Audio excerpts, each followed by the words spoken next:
The first person in the United States has received the world's first dual-chamber leadless pacemaker system. So joining us now to talk about the game-changing technology is Dr. Rajesh Banker with Hoag Memorial Hospital Presbyterian.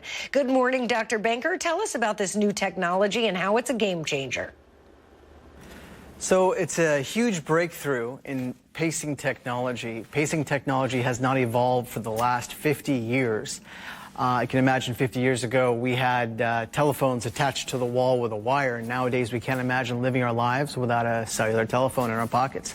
So these devices are now wireless, they are miniaturized, they are vastly different than the previous devices. And what makes this different from traditional pacemakers with leads?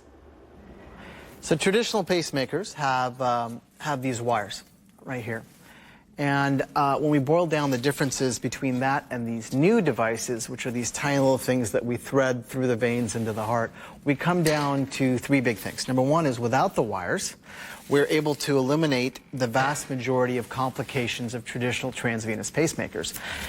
Those wires were responsible for the majority of infections. The wires would break and have to be replaced. And lastly, those wires would block up the veins in which they would travel. Without wires, all those complications are gone.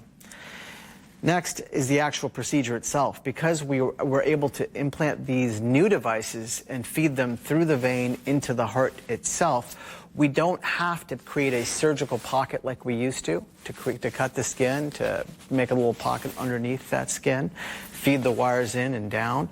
All of that has been eliminated so that with that, recovery time is far improved.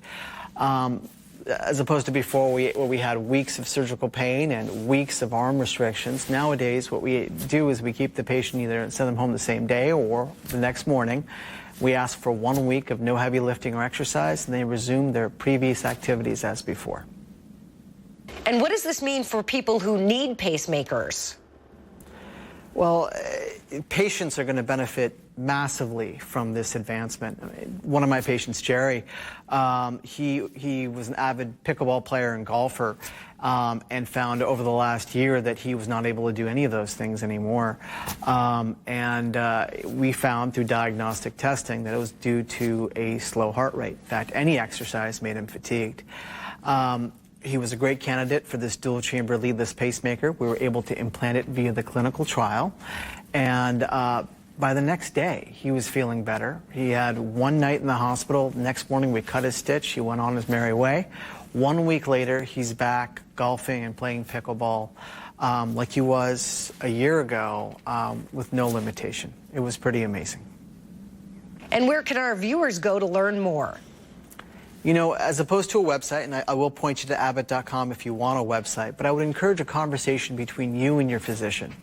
So if a patient does need a pacemaker, talk to your provider to see if you do in the first place. But on top of that, too, the nice thing is that if they do need a pacemaker, 80% of patients who need a pacemaker are candidates for this new dual-chamber leadless device. Thank you so much for your time today. Thank you. I wish your viewers a happy, healthy holiday season.